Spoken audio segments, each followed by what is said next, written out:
Hello students of MSc final ecology class. आज मैं आपका जो नया टॉपिक ले रही हूँ लेक्चर में वो है physiography of Rajasthan. It is very important also. तो अब हम पहले इसके इंट्रोडक्शन के बारे में जानेंगे कि राजस्थान जो है वो भारत का सबसे बड़ा राज्य है और इसका जो क्षेत्रफल है, एरिया है, वो कम से कम 3,42,230 या 35 किलोमीटर है। राजस्थान के अंदर जो क्षेत्र है उधर अनेक विभिन्नता दर्शाता है। राजस्थान का क्षेत्र, ये क्षेत्र कहीं छोटी पहाड़ियों से बना हुआ है, कहीं खूब रेतीले टीले मिलेंगे यहाँ पर, और कहीं कहीं कृषि योग्य मैदान भी मिल जाएंगे और बहुत सघन वन भी हैं। तो ये इन सब को मिला करके राजस्थान बहुत अलग अलग फिजियोग्राफी है इसकी। लेकिन राजस्थान में रेगिस्तान प्रभावी क्षेत्र भी है। यद्यपि यहाँ पर अरावली पर्वत श्रृंखला राजस्थान को, अरावली जो हिल्स है उन्होंने राजस्थान को दो भागों में बांट दिया है। विभाजित करने वाली रेखा जो है ये दिल्ली से गुजरात तक 690 किलोमीटर की लंबी रेखा है। अरावली हिल्स की रेखा है ये। और राजस्थान के दो प्रमुख प्राकृतिक भाग, अब अरावली हिल्स ने राजस्थान को दो भागों में बांट दिया है। जैसे एक भाग है उत्तरी पश्चिमी, मीन्स राजस्थान अरावली हिल्स के उत्तर साइड को उत्तरी पश्चिमी कहेंगे, पश्चिमी साइड को। और दूसरा जो है नीचे का थोड़ा सा पोर्शन और अरावली हिल्स के दूसरे साइड का पोर्शन है, उसे दक्षिणी पूर्वी पोर्शन कहेंगे। जो उत्तरी पश्चिमी भाग है वो राजस्थान का 60% का एरिया कवर करता है और बाकी का 40% का दक्षिणी पूर्वी भाग एरिया कवर करता है। और जो ये 60% जो है ये रेगिस्तान कहलाता है, थार डेजर्ट का एरिया है ये अरावली श्रृंखला राज्य की जलवायु को भी प्रभावित करती है। इनके अरावली हिल्स के होने से यहाँ का जो जलवायु है वो भी बहुत प्रभावित होता है। और रेगिस्तान अथवा रेगिस्तान का इसको जो उत्तर पश्चिम भाग है इसको थार रेगिस्तान, जो मैं पहले बता चुकी हूँ आपको, इसको थार रेगिस्तान या रेगिस्तान भी कहा जाता है। अब जो दक्षिणी पूर्वी क्षेत्र में जो मैदानी तथा पहाड़ी भाग है वो उस साइड में अरावली हिल्स के दूसरे दक्षिणी साइड के अंदर सारे पहाड़ी भाग हैं और मैदानी भी है पर पहाड़ी ज्यादा है। तो राजस्थान को फिजियोग्राफी के बेसिस पे, अब ये सारा इंट्रोडक्शन था राजस्थान का कि राजस्थान को दो भागों में डिवाइड करके कैसे जो है अरावली हिल्स ने दो भागों में डिवाइड किया है इसको, और कौन सा क्षेत्र रेगिस्तान कहलाता है और कौन सा क्षेत्र जो है पहाड़ी क्षेत्र या प्लेन भी है ये कहलाता है। अब फिजियोग्राफी के बेसिस पे राजस्थान को जो है वो चार में डिवाइड किया गया है: western sandy plain, Aravalli range and hill region, और eastern plain and south eastern Rajasthan plateau. तो हम इनको एक एक करके लेंगे। सबसे पहले हम लेते हैं वेस्टर्न सैंडी प्लेन। मीन्स जो अरावली हिल के वेस्टर्न एरिया है वहां पे बहुत मिट्टी और प्लेन एरिया है और बहुत ज्यादा मिट्टी होती है, जिसे हम बालू रेत कहते हैं। ये पश्चिमी रेतीली मैदान का थार डेजर्ट का भाग है। इस क्षेत्र में जो है अलग अलग रेतीले भाग पाए जाते हैं और एकदम सूखे रेतीले, इतने सूखे रेतीले भाग होते हैं कि अगर इसके ऊपर हाथ भी रख दो तो मिट्टी जो है नीचे गिरनी शुरू हो जाती है। कहीं कहीं पर सूखी घास तथा कुछ मरुद्भिक पादप भी दिखाई देते हैं, पर बहुत दूर दूर बहुत कम दिखाई देते हैं।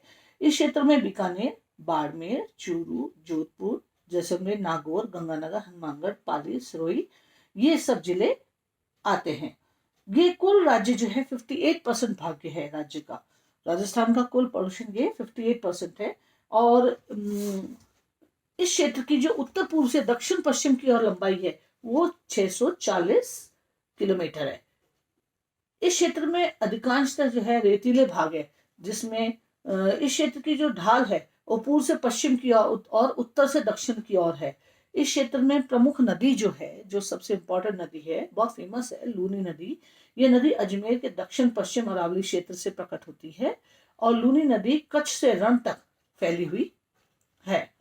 अब अगर हम इनको देखें, पश्चिमी रेतीले मैदानों को भागों में अगर हम देखें तो इन्हें ये छोटे छोटे कुछ क्षेत्रों में डिवाइड किया गया है। जैसे पहला है सैंडी एरिड प्लेन, सैंडी मिट्टी से भरा हुआ, एरिड एकदम सूखा शुष्क प्लेन जगह।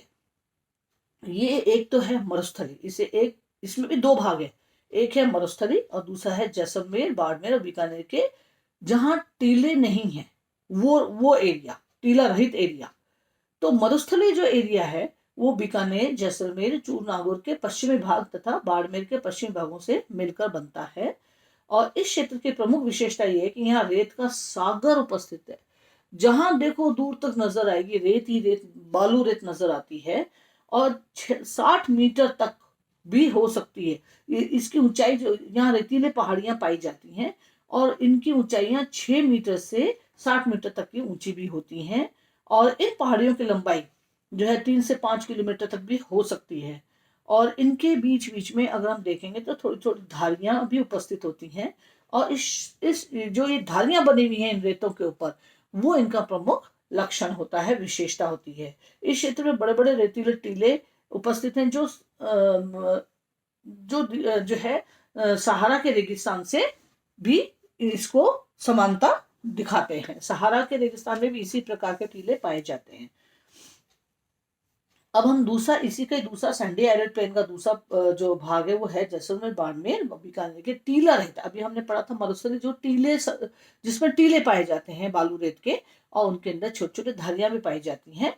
और अब हम पढ़ेंगे टीले रहित क्षेत्र। तो जैसलमेर, बाड़मेर और बीकानेर के अनेक क्षेत्रों में टीले रहित भाग पाए जाते हैं, जैसे जैसलमेर। और टीले रहित मतलब यहाँ पे मिट्टी प्लेन होती है, जैसे जैसलमेर में पोखरण तहसील, जोधपुर की फलौदी तहसील, इस क्षेत्र में लाइमस्टोन और सैंडस्टोन की चट्टानें पाई जाती हैं। और नेक्स्ट है राजस्थान, बांगर सैंडी एरिड प्लेन, ये है इसका सेकंड पार्ट। तो अगर हम देखें इस क्षेत्र के पूर्वी भाग में शुष्क बंजर भूमि उपस्थित होती है, इसे लूनी नदी सिंचित करती है। इस क्षेत्र में चट्टाने रेतीले क्षेत्रों के बीच बीच में उपस्थित होते हैं। इस क्षेत्र में भूमि जो है ज्यादातर एकदम ओपन होती है, बिल्कुल ओपन, इसमें कोई पेड़ पौधे नहीं होते और बहुत रेतीली होती है। इस क्षेत्र के उत्तर पूर्व में शेखावाटी क्षेत्र है, जिसमें लवणीय झीलें जैसे डीडवाना, कुचामन और सांबर, ये लवणीय झीलें उपस्थित होती हैं। उत्तरी क्षेत्र के जो अंतिम सिरा है वो एकदम नग्न क्षेत्र होता है। इसके अंदर एक भी पेड़ पौधा, एक भी नदी नहीं पाई जाती है। इस क्षेत्र को पुनः निम्नलिखित उप क्षेत्रों में बांटा जा सकता है, जैसे लूनी बेसिन। लूनी बेसिन जो है वो गोडवार प्रदेश का है। इस बेसिन क्षेत्र में नागौर जिले की पर्वतसर, मेड़ता, डेगाना तहसील, जोधपुर जिले की बिलारा और जोधपुर तहसीलों, बाड़मेर जिले की पूर्वी भागों का पाली और जालोर जिलों को सम्मिलित किया गया है। ये क्षेत्र लूनी नदी द्वारा संचित होता है। और अब फिर इसके बाद दूसरा है लूनी बेसिन के बाद में है शेखावाटी क्षेत्र। ये जो शेखावाटी क्षेत्र है, इस क्षेत्र में दक्षिण से उत्तर की ओर अरावली पहाड़ियां उपस्थित हैं और इस क्षेत्र में रेतीले मैदान भी हैं, मैदानी भाग हैं और टीले भी पाए जाते हैं, लंबवत टीले पाए जाते हैं। इस क्षेत्र में केवल एक नदी कांतरी उपस्थित है जो वर्षा ऋतु में भरती है और काम में आती है। यह नदी चूरू जिले की सीमा पर भी चूरू जिले की सीमा पर समाप्त हो जाती है। अब इसका जो राजस्थान बांगर या सैंडी एरिड प्लेन का जो ए लूनी बेसन, बी शेखावाटी क्षेत्र और सी है नागौरी ऊपरी मैदान। ये जो नागौरी ऊपरी मैदान है, इस क्षेत्र में डीडवाना, नागौर तहसीलों को सम्मिलित किया गया है। और इस क्षेत्र में पर्वतसर को छोड़कर अन्य किसी भी भाग में पहाड़ियां नहीं होती हैं। उसका डी है घग्गर प्लेन। ये क्षेत्र गंगानगर जिले का 75% भाग है और इस क्षेत्र में कोई भी नदी उपस्थित नहीं है, केवल घग्गर नदी उपस्थित है जो लुप्त हो चुकी है, अब वो नहीं दिखती है घग्गर नदी, और इसलिए इस क्षेत्र को घग्गर प्लेन भी कहते हैं। ये तो हमने देखा वेस्टर्न सैंडी प्लेन के बारे में सारा। अब हम सेकंड लेंगे Aravali range and hill region. जो अरावली रेंज राजस्थान में दक्षिण पश्चिम से उत्तर पूर्व की ओर व्यवस्थित है और इस एरिया में प्रमुख जो भूभाग है, ये पर्वतीय श्रृंखला यद्यपि चौड़ाई में समान नहीं होती है, कहीं ऊंची, कहीं नीची, कहीं चौड़ी ज्यादा, और गुजरात के पालनपुर क्षेत्र से दिल्ली तक 690 किलोमीटर की लंबाई में उपस्थित होती है। जो अरावली पर्वतीय क्षेत्र का सबसे स्पष्ट क्षेत्र हुआ है मेवाड़, और पहाड़ी क्षेत्रों में पाया जाता है, जहां यह कहीं भी टूटी हुई दिखाई नहीं देती है। और अजमेर के पश्चात यह जो है पहाड़ियों के रूप में परिवर्तित हो जाती है और जो उत्तरी पूर्वी क्षेत्र है वह सांभर और खेतड़ी तक फैली हुई होती है। और खेतड़ी और जयपुर के कुछ भागों में अरावली के कुछ लक्षण पाए जाते हैं। इस क्षेत्र में बावड़ चोटी और चोटी और जो है तारागढ़ की ऊंचाई पर पाए जाते हैं। तो ये है अरावली रेंज के बारे में आपके सारा। और इसके अंदर अगर हम और देखें तो सामान्य लक्षणों तथा अन्य भौगोलिक फिजियोग्राफिक लक्षणों के आधार पर इस क्षेत्र को और आगे उप क्षेत्रों में बांटा गया है। बी को वो है the north eastern hill tract और the central Aravalli range, the Marwar rocky range and Abu block region. ये सारा जोधपुर के साइड वाला रीजन है। और ये जो नॉर्थ ईस्टर्न रेंज है ये दिल्ली से लेकर अलवर तथा जयपुर के पहाड़ी क्षेत्र तक फैला हुआ है। यहाँ पहाड़ियां सीकर, श्री माधोपुर, नीमका थाना तथा खेतड़ी में स्थित हैं। और इन पहाड़ियों के बीच में जो है घाटियां भी उपस्थित हैं और चोटी अनेक किलोमीटर तक फैली हुई है। पहाड़ियों का जो ऊपर का भाग है वो समतल भाग पठार बनाते हैं। इन पहाड़ियों का जो औसत ऊंचाई है वो 300 से लेकर 600 मीटर तक की है। और यहाँ पर कहीं कहीं पर एल्यूमिनियम सॉइल के स्थल भी पाए जाते हैं। ये स्थल सामान्यतः उत्तरी भाग में ही स्थित हैं। मध्य अरावली के क्षेत्र में अनेक स्थानों पे खुले स्थल भी पाए गए हैं, जैसे अजमेर, राजगढ़, किशनगढ़ क्षेत्रों में ये सब देखा गया है। अब सेकंड है द सेंट्रल अरावली रेंज। ये जो है ये क्षेत्र अजमेर, जयपुर, टोंक के दक्षिण पश्चिमी भाग में फैला है। इस क्षेत्र के अनेक भागों में उभरी हुई पहाड़ियों के क्षेत्र, मैदानी भाग तथा पहाड़ियों के मध्य उपस्थित दरारें भी शामिल हैं। मध्य अरावली क्षेत्र सांबर झील से लेकर मूरठ पठार तक फैला हुआ है। इस क्षेत्र का उत्तरी भाग जयपुर, अलवर पहाड़ियों को अजमेर तथा मेवाड़ क्षेत्र से जोड़ देता है। इस क्षेत्र को निम्नलिखित से दो भागों में बांटा गया है, सांबर बेसिन और शेखावाटी लोअर हिल्स, और दूसरा है मारवाड़ हिल्स। तो जो सांबर बेसिन या शेखावाटी लोअर हिल्स है ये अरावली का अधिकांश भाग शेखावाटी हिल के रूप में ही उपस्थित है। शेखावाटी पहाड़ियों की रीढ़ इसी क्षेत्र से में स्थित है और इस क्षेत्र में पहाड़ियों की ऊंचाई है वो 400 मीटर तक है। लेकिन ऊंचाई में पर्वतसर तथा नावा तहसील जो है यहाँ 500 मीटर तक भी ऊंचाई हो सकती है। इस क्षेत्र में ऊंची रेतीली पहाड़ियां और नीचे गड्ढे भी मिलते हैं। मारवाड़ हिल्स जो है ये पहाड़ियां ब्यावर, अजमेर तथा किशनगढ़ में स्थित है। यहाँ पहाड़ियां अजमेर शहर की समांतर स्थित हैं। और मारवाड़ रॉकी रीजन जो है वो मेवाड़ हिल का जो उदयपुर जिले को घेरती हुई पाई जाती है। और इस क्षेत्र में उदयपुर की पूर्वी तहसीलों, दक्षिण पूर्वी पाली जिला और गुजरात राज्य के कुछ भाग को सम्मिलित किया गया है। ये क्षेत्र लगभग 17,000 वर्ग किलोमीटर में फैला हुआ है। ये सब टेंटेटिव डेटा हैं। इस क्षेत्र की दोहरी प्रकृति है। ये इसमें सबसे ऊंचा पठार भारत और ग्रे इंडियन वाटर शेड दोनों सम्मिलित हैं। आबू को छोड़कर अरावली क्षेत्र का सबसे ऊंचा स्थल उदयपुर और उत्तर पश्चिम में स्थित कुंभलगढ़ तथा पठार है और उसकी इनकी ऊंचाई 1225 मीटर है। अब हम थर्ड लेंगे ईस्टर्न प्लेन। ये जो ईस्टर्न प्लेन है ये राजस्थान का सबसे विशिष्ट क्षेत्र है जिसमें ऊपरी तथा निचले मैदानी भाग भी उपस्थित होते हैं। निचले क्षेत्रों में 300 मीटर तक के कटाव क्षेत्र पाए जाते हैं। इस क्षेत्र में भरतपुर के मैदानी भाग, कोटा के मैदानी भाग और